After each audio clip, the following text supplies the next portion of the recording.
Hey guys, Psychic here, and welcome back to another episode of Antimatter Chemistry with me. Hello. Back at it again. Trying to get all of the singularities that we need, and I've done a couple things, and now I'm trying to remember what I have done. If you've noticed, my weird fountain thing is gone, so that'll be first step. But I've been trying to get more of these dense neutron collectors. Now I have 4 of the dense ones, and I've been having it chug for a little bit, and I'm glad to be finally out of the dust era of it. So this is a little bit quicker. A little bit quicker. Ooh. I always manage to find those.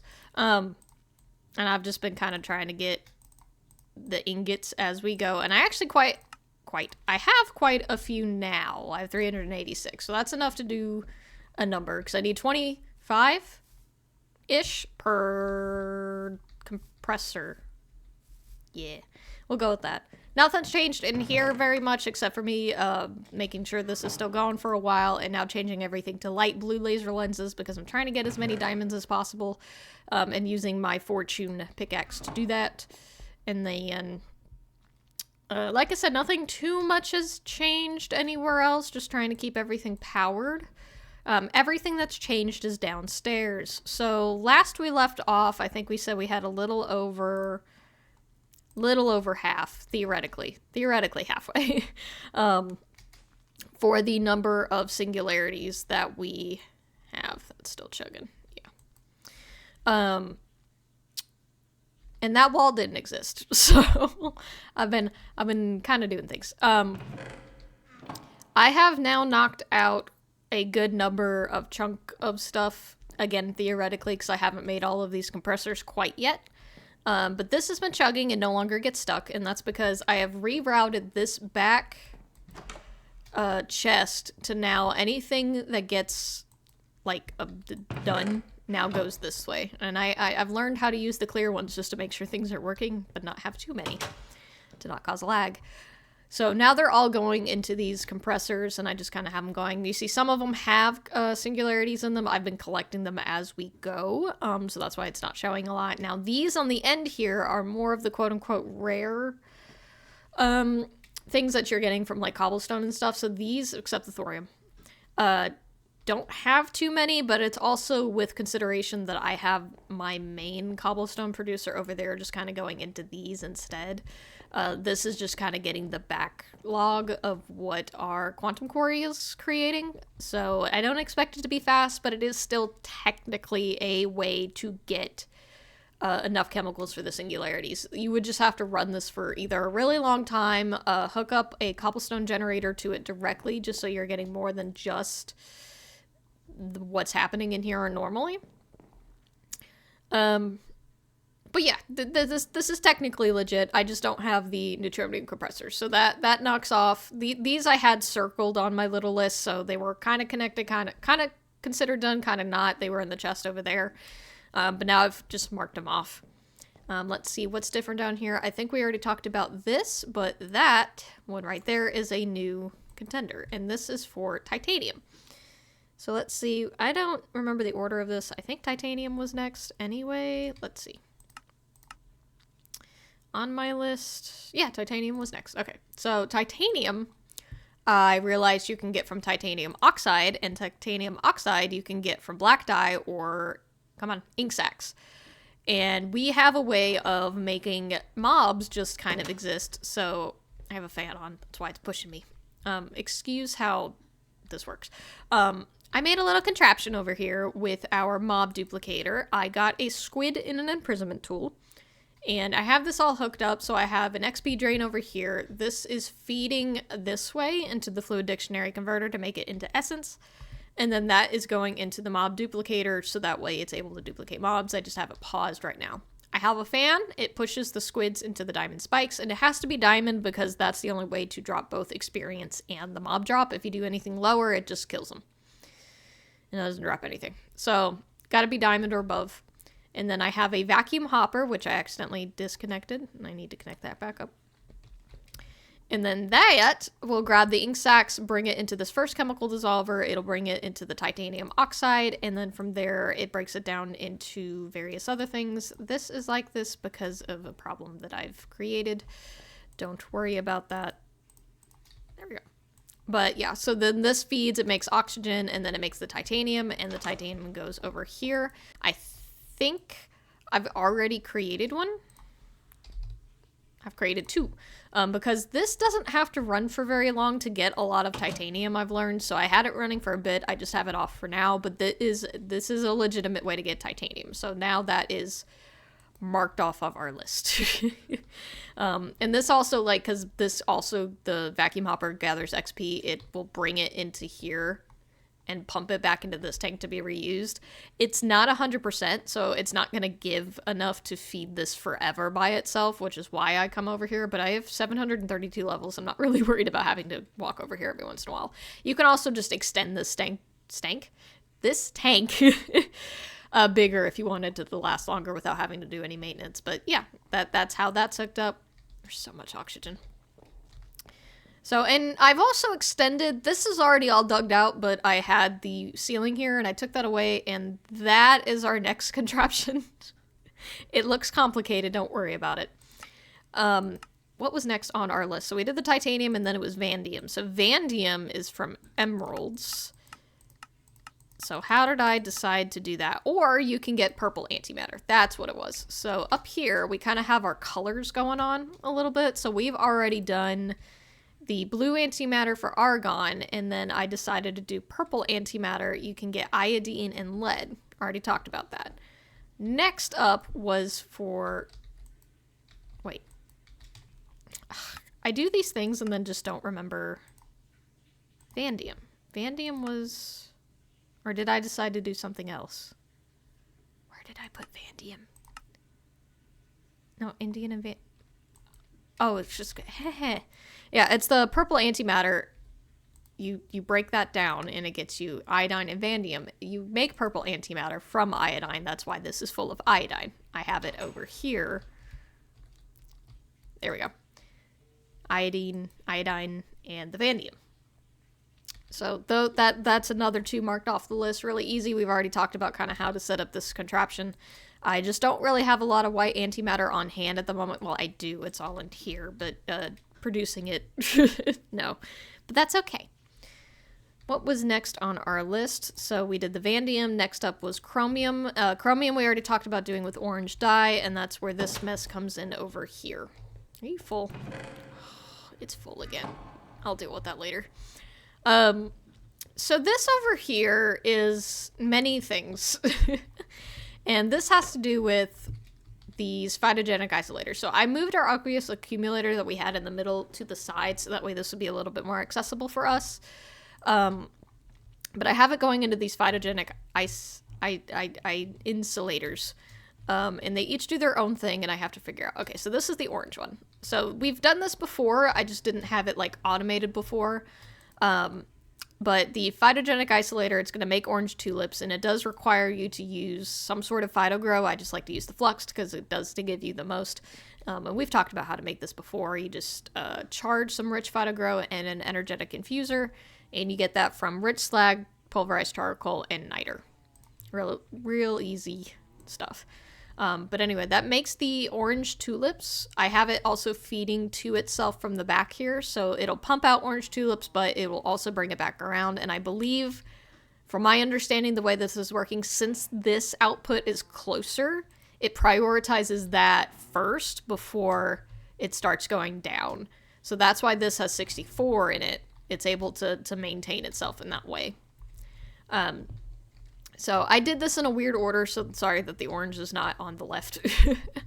But what it'll do, it'll produce the orange tulips. I have it pumping down into this pulverizer, which will break it down into orange dye. And then the orange dye will break down into potassium dichromate. And then that breaks down into potassium, chromium, and oxygen. So that's how we're going to get our chromium, because that goes down into here and then pumps over here. So oxygen, chromium, and potassium. And I think we already had one for potassium, so this really only knocks out the chromium, but you can get obviously a lot of chromium. I have 18,000 in here. And I haven't had these like running constantly by any means, so this is just based off of like maybe 2 stacks of phytogrow per thing, so like it's doing pretty good. So after the chromium was We already did that. It was cobalt. And cobalt, obviously you can use cobalt from the nether. Or I did light blue. I think that's what I did. Light blue dye. Yeah, I did light blue dye. Because that'll give you cobalt illuminate. And the best way to get light blue dye is actually from blue orchids, which you can get in the swamps, which I was able to get from the other dimension that we've been going to. So I have been growing that, same idea. You grow that from up there, goes down into the pulverizer, makes light blue dye, breaks down into the antimony, which also gives, what does SB? Antimony. It gives you antimony. It breaks down into antimony trioxide. And it'll break down in antimony, and then it also gives you cobalt, aluminum, and oxygen. So that I had going over here. Extra oxygen goes over here. But that knocked out both the cobalt and the antimony, because as I'm doing this, it's like every time I discover that I actually do need to use, like it gives me a different chemical that I didn't know that I needed, so it's great. But that's one way to get cobalt, and I think it's not too efficient. It gives you more antimony than it gives you cobalt, but like, it works. So that knocks that out. The next on our list was germanium, which germanium, the best way to get that is through nether wart, I learned. So nether wart you can also grow using a phytogenic insulator, so that is going to be on our rightmost side over here. It just goes straight into the chemical dissolver and then breaks down into germanium and selenium, which is another one we needed, and then some cellulose. I don't think this one also produces very fast, but I also don't know how long I had it running, but it's still a way to do it. It's really just keeping up your production of the flux phytogrow, so if there's a way to automate that, then I would recommend it. I just haven't, because I'm not planning to. But yeah, so that's germanium and selenium, which I believe selenium was another thing that we needed, so that's cool. Next on our list after the germanium was arsenic. So arsenic I got from pink dye, I believe, right? Arsenic should be here somewhere. Yep, arsenic. So this is connected to this leftmost one, which is with peony. We're going to pretend that's how it's pronounced. I think that's what it is. But that gives you the pink dye. And then that breaks down into arsenic sulfide, and that'll give you arsenic and sulfides. Now this does give a lot of arsenic, so that one's a really good one to do. So that's arsenic off of our list. After that, it was selenium. We already got selenium. Then it was krypton. Krypton is where I'm starting to get into the having to fuse everything kind of way. So that's where this big old machine comes from. So this is our first fusion one. We've been doing fission this last couple times. This is our first fusion one, which is expensive to make, but we went ahead and did it. And I decided that the best two chemicals to do this was going to be not chlorine, oxygen and nickel. And I decided that because we're getting a lot of oxygen just from these other things anyway. I get a lot of oxygen just from most of the machines that we've been making. So I wanted a way to use that. And nickel, I am getting from this middle one here, which I believe is through green dye. Yes. So green dye. Green. If I just type in green, that makes it. Or is it called something else because it's a cactus? Cactus green. That would do it.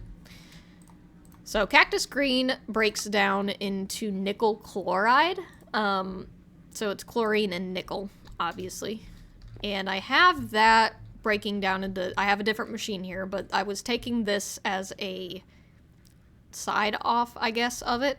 So I'm taking the green dye, I'm breaking it down into the...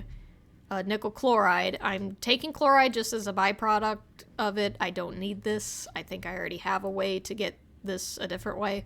But the nickel I have going into our fusion controller along with the oxygen. And I have it going in on two different sides because these are basically the same length, so it feeds into it at a fairly even rate. The problem with the fusion stuff, and I think with the fission as well, but it doesn't let you decide which side things go to. For the input. So if you're not careful about keeping it pumped in evenly, it can suddenly decide, okay, I'm going to do both sides oxygen or both sides nickel because one's empty and it just got there quicker, and then start producing stuff that you don't need. So it's just something to keep in mind. So I originally had these trying to go into the same pipe, but it was prioritizing the nickel, so I couldn't get it to be even. So I have to do it two different sides, and like I said, these are about the same amount of blocks distance from each other, so that's working. But I have this all powered with a petrified fuel generator, just as we have most things powered, and they just combine and make it into krypton. Not quick, but works.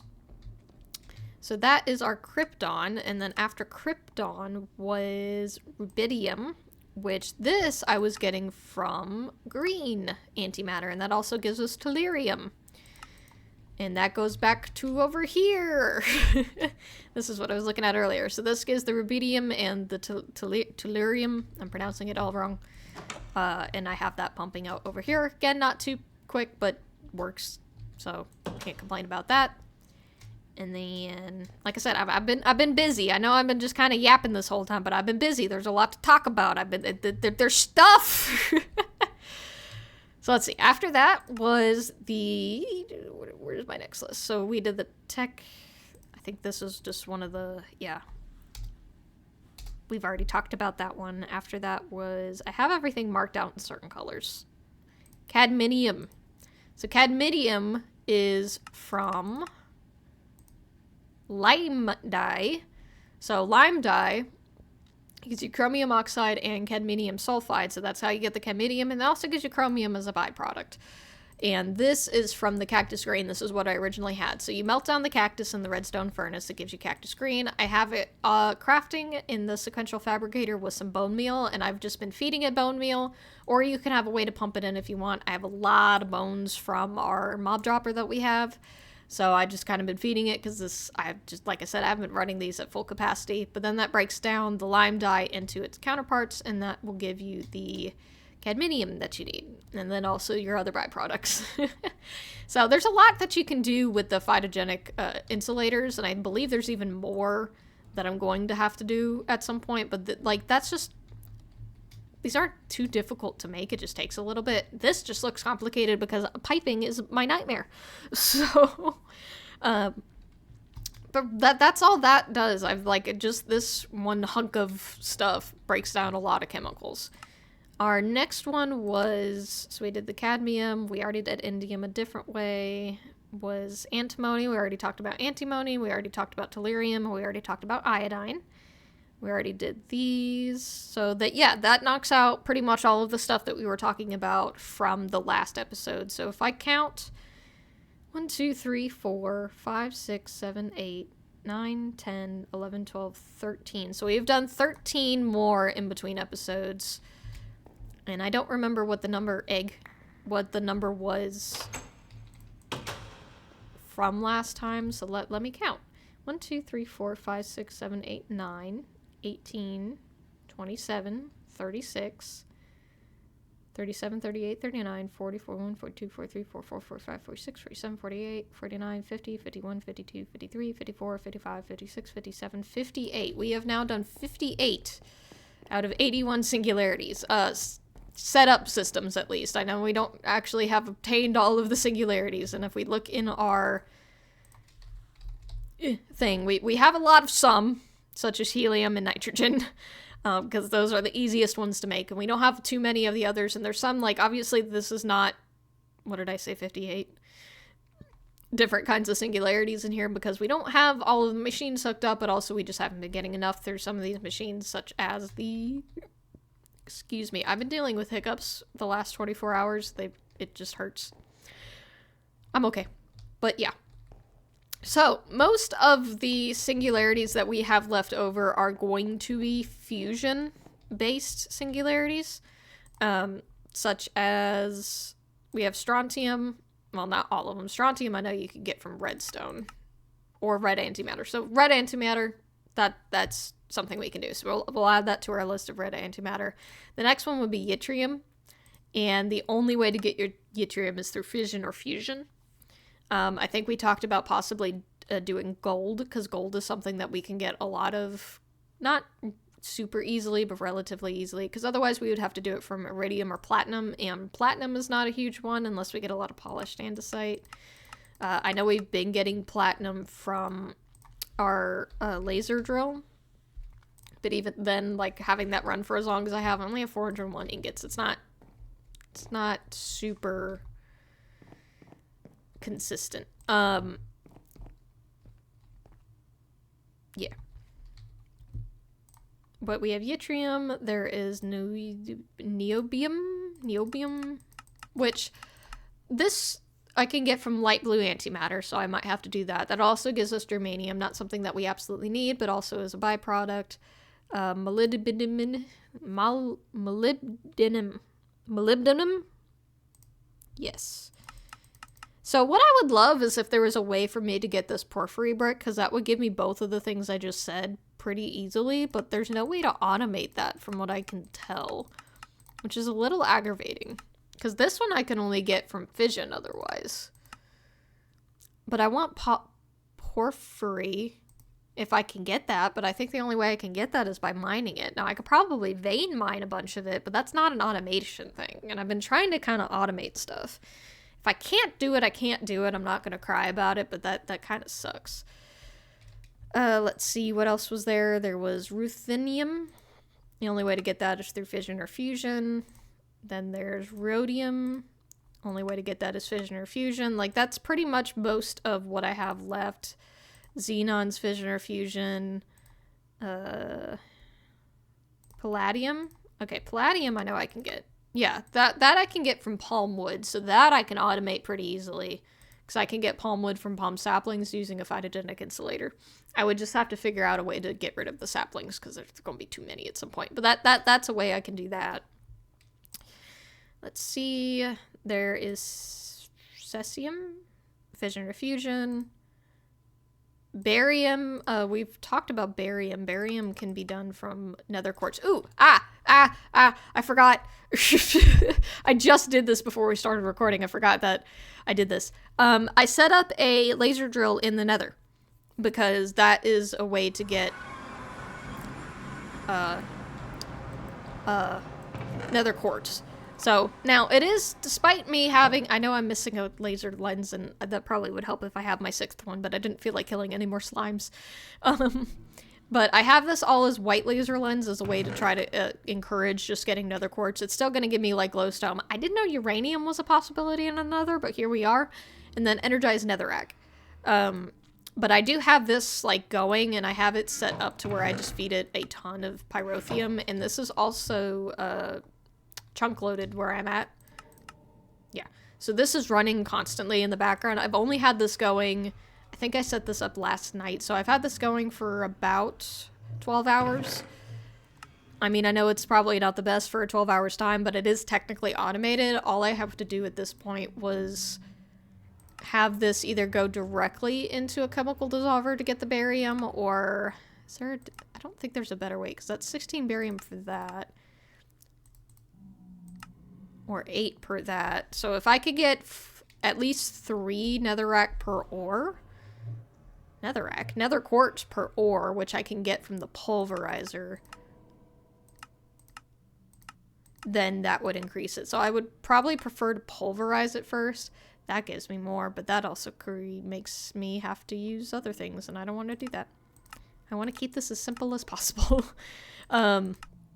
But yeah, so I'd probably break it down with the pulverizer and then have that go into the chemical dissolver, because that would give me more per ore. And that's something either I could set up directly in here if I wanted to, or I could just have this go and then bring it to the overworld and just feed it every once in a while. That is also an option. But yeah, so I just have this going. I'm not entirely sure what to do with the energized netherrack yet. I think this is just a byproduct that I'm not ever going to use, but it's here.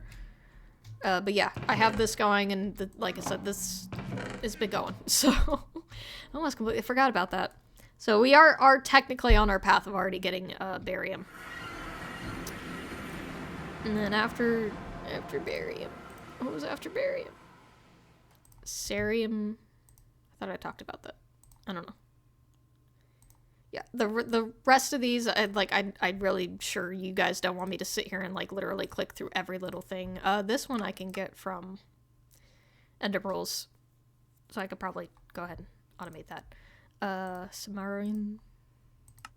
Brown dye. I could do brown dye. Wasn't this one that I needed? Yeah, that's the one I just clicked. Okay, brown dye. Brown dye is good for both of those. So I need red dye and brown dye, or red antimatter and brown antimatter. And that will knock out a couple things there. There's mercury, which I thought I was getting somewhere, but I could be wrong. I can also get barium from cyan antimatter, but I don't think it would be as good. I didn't know. I can also use red pigment to get mercury sulfide. That's a way to get mercury. And then all these bottom ones kind of just suck to do. Yeah. And then we've talked about lapis. Okay, yeah. I went over all of them anyway. But yeah, so most, I'm going to say about 80% of what we have left is going to have to be either fusion or fission. I'm just going to have to figure out what chemicals are best for each of those. Egg. And then there's a handful. So I know there is another quartz singularity. So that's also, I can't use all of the nether quartz we're getting into the barium. I also need to do another quartz. So maybe doing the cyan antimatter is better because that would focus on the barium. I don't know yet. I haven't gotten there.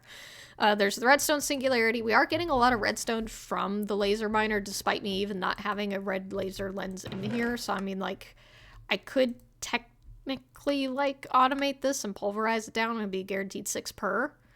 And then just have that feeding into one of those crafter things to make it blocks. And then do that into singularity. Lapis is kind of the same idea. I think I would just make a different laser lens just to focus on lapis. Like there's ways to do it. It's like I've said a million times before, it's just time consuming. But yeah, I do think we're at the end of this episode. I know I haven't been doing a lot of the side quests or really any quests, but just because this one singularity one is so heavy. It does, like, fascinate me how some of these chapters are, like, literally step 1, step 2, step 3, and then you get to the later chapters, and it's these huge jumps between, like, being able to do stuff. And I don't know if it's just because maybe I'm missing things in between. Like, maybe I should have been preparing for this, like, because I knew it was coming up to a certain degree, or, like, maybe I should have been... I don't know. I don't even know the words I'm trying to think of, but, like, just more prepared for it. Like, maybe just doing more... that maybe more normal people do. I don't know. I didn't know.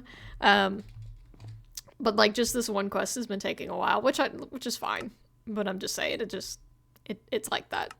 And I haven't done any of these side quests in a while either, but like I said before, some of these are like I'm not really planning on using the stuff. It's just a matter of making it. So like maybe I'll do that in between, but I've got a lot of fissions and fusions to make, so we'll see. But anyway, I hope you guys enjoyed. If you have any tips, tricks, or anything like that, please put it down in the comments below. I greatly appreciate it. And yeah, that's enough yapping from me. I will see y'all in the next one. Bye-bye!